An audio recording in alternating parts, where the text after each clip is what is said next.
3 plant kingdom, जिसमें हमने algae, bryophyta and pteridophyta की कंप्लीट डिटेल में बात कर ली। और स्टूडेंट्स, आज हम बात करने वाले हैं जिम्नोस्पर्म्स के बारे में। इसके बारे में, जिम्नोस्पर्म्स के बारे में हम बात करने वाले हैं। Just a minute. अब देखो जिम्नोस्पर्म्स होते क्या है, मैं एक बार यहाँ इसी पर लिख देती हूँ, ठीक है। जिम्नोस्पर्म्स जो होते हैं नेकेड सीड्स। कैसे सीड्स होते हैं इनमें? नेकेड सीड्स होते हैं, यानी कि नग्न बीजी। कैसे? नग्न बीजी वाले पौधे होते हैं, नग्न बीजी पौधे, ठीक है।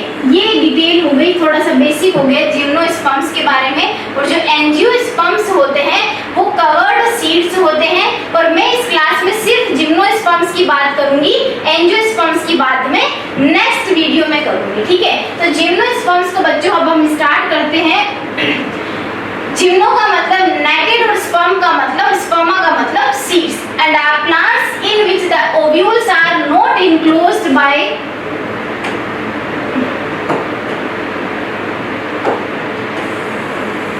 ovules are not enclosed by ovary wall and remain exposed before and after fertilization। मतलब fertilization के बाद में भी वो एक्सपोज, पहले भी और बाद में भी बाहर ही एक्सपोज्ड रहते हैं। इनके जो ओव्यूल्स है वो ओवरी की वॉल से कवर्ड नहीं रहते। Seeds that develop post fertilization are not covered, covered नहीं होते हैं, नेकेड कहा जाता है। जो पहले पोस्ट फर्टिलाइजेशन के पहले ही अगर वो डेवलप होने लग जाए सीड, तो ऐसे सीड्स होते हैं कैसे? Naked seeds. और जो आते हैं जिम्नोस्पर्म्स के प्लांट्स की कैटेगरी में। जिम्नोस्पर्म्स सेम चीज है बच्चों, ये इस साइड देखिए, जिम्नोस्पर्म का ओव्यूल आपको दिख रहा है, देखो ये एंजियोस्पर्म का ओव्यूल आपको दिख रहा है। ये किस तरीके से अनकवर्ड है और ये किस तरीके से कंप्लीटली कवर्ड है। तो जिम्नोस्पर्म के ओव्यूल और एंजियोस्पर्म के ओव्यूल के अंदर कंपैरिजन किया गया है। They include medium sized trees और tall trees and shrubs। मतलब मीडियम साइज्ड ट्रीज भी होते हैं, टॉल साइज भी हो सकते हैं और श्रब्स भी हो सकते हैं। The gymnosperm Sequoia giant redwood is the tallest tree species। Gymnosperm है एक, उसका नाम है सिक्वोया जायंट रेडवुड, और जो कि टॉलेस्ट ट्री स्पीशीज है। ये आपको दिख रहा होगा, बिल्कुल टॉलेस्ट ट्रीज। दिखने में देखो ये इस तरीके से दिख रहा है ना, तो कितना लंबा दिखाई दे रहा है ये, ठीक है। तो यहाँ से आपको ध्यान रखना है कि ऐसा कौन सा जिम्नोस्पर्म है which is tallest tree species. उसके लिए ध्यान रखिए सिक्वोया, जिसे आप कह सकते हैं giant redwood. The roots are generally tap root। Root इनकी जनरली कैसी होती है? टैप रूट होती है। ये मेन रूट है और बाद में इनकी ब्रांचेस निकलती है, ठीक है। Roots in some genera have fungal association in the form of mycorrhiza।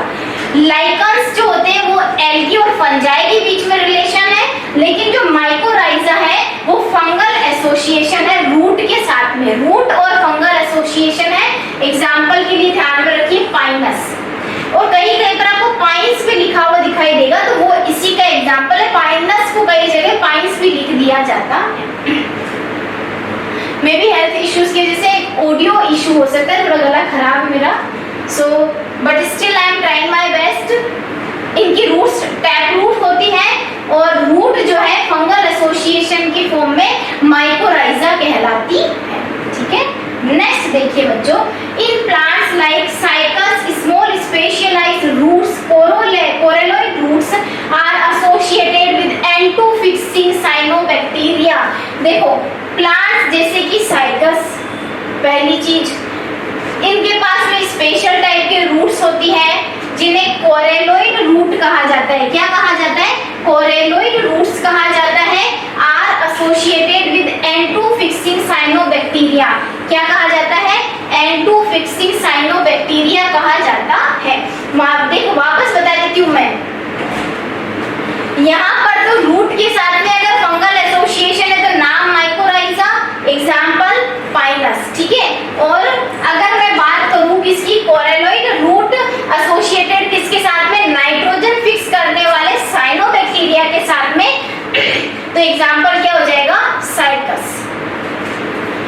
Diagram आपको दिख रहा है, साइकस का एक कोरेलॉइड रूट है, ये दिख रहा है ना, कोरेलॉइड रूट की तरह से कोरल्स की तरह ये रूट आपको दिखाई दे रही है, ठीक है। ये साइकस का पूरा ऊपर से ये इसका प्लांट है, ठीक है। तो ये हो गया आपके इसकी बात, कोरेलॉइड रूट की बात। अब देखिए स्टेम्स आर अनब्रांच्ड, इनकी स्टेम्स अनब्रांच्ड होती है साइकस, और अगर ब्रांच है तो एग्जांपल में पाइनस और सिड्रस, ठीक है।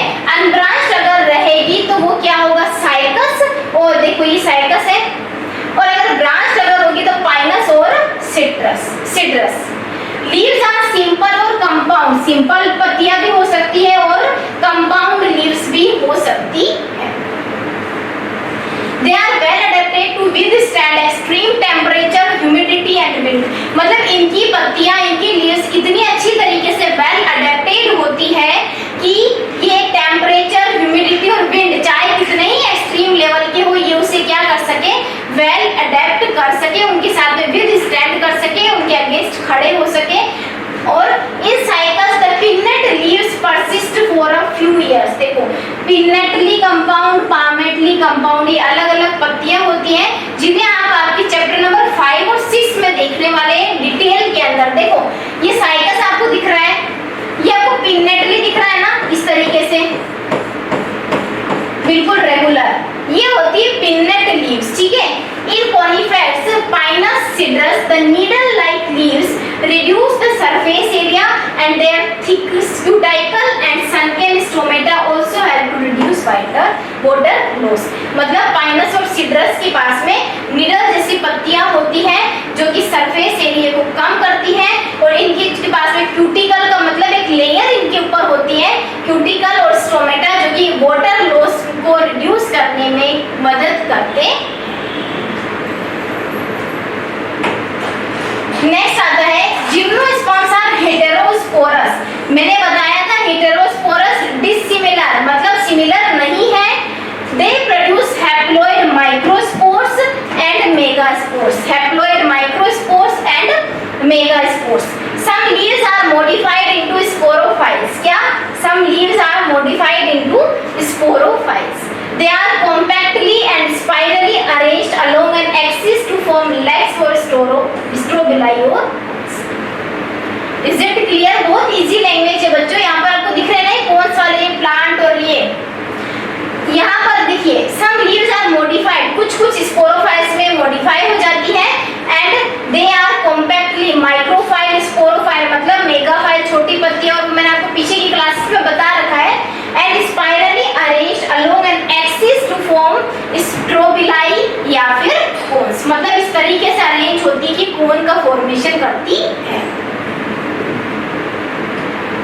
नेक्स्ट है sporophytes bear sporangia in which spores are produced. Sporophytes के पास में स्पोरेंजिया बियर करते हैं जहां से स्पोर्स प्रोड्यूस होते हैं।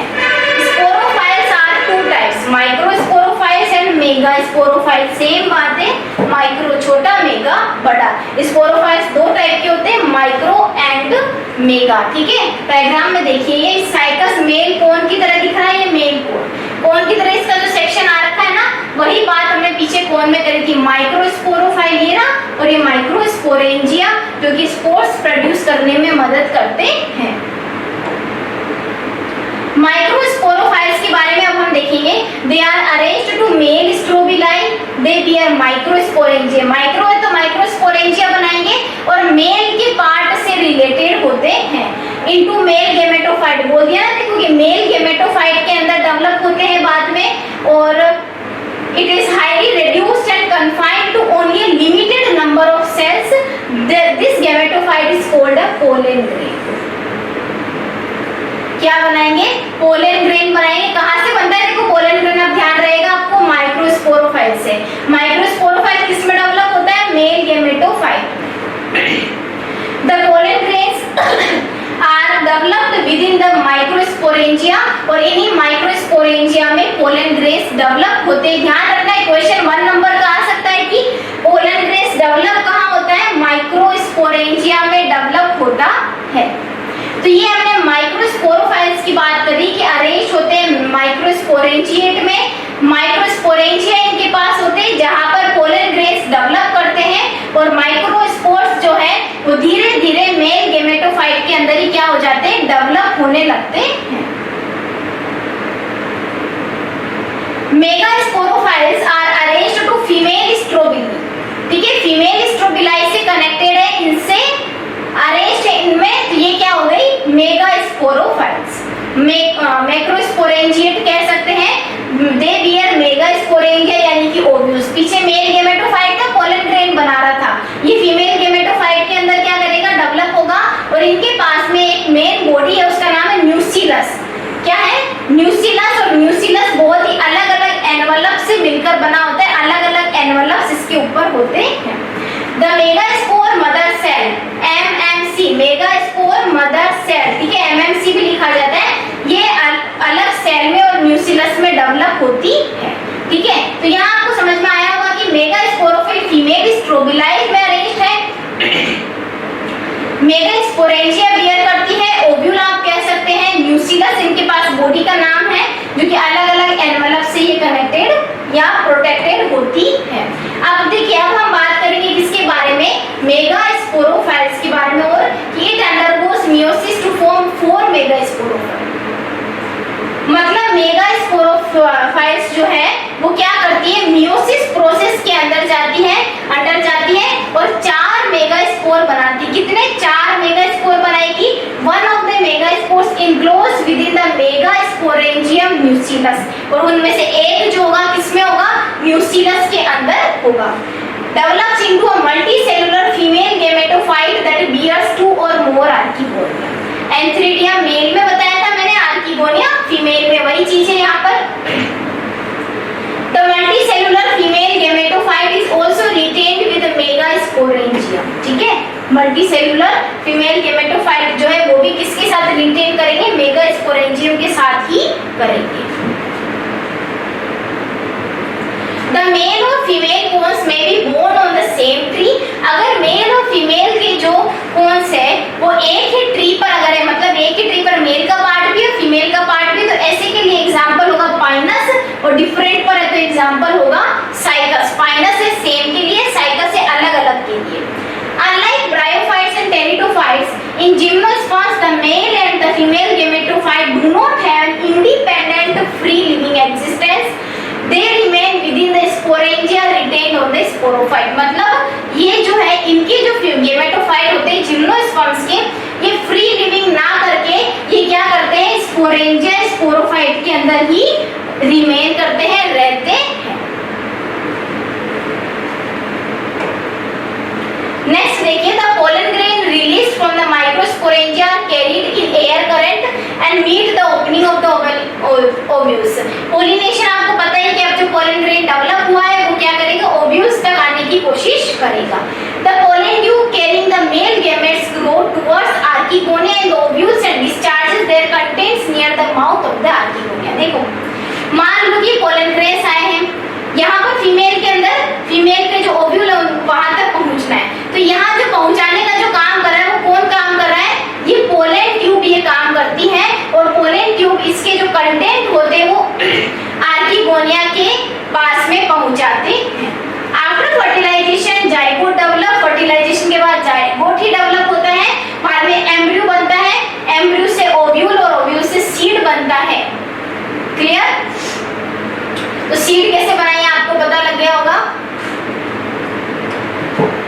नेक्स्ट देखिए बच्चों, देखो जिम्नोस्पर्म्स की सारी डिटेल्स मैंने आपको दे दी है कि रिप्रोडक्शन, इनकी फर्टिलाइजेशन, मेगास्पोरोफाइल्स, माइक्रोस्पोरोफाइल्स, मदर सेल वगैरह सारी डिटेल्स हमने बात कर ली है। तो हमने एल्गी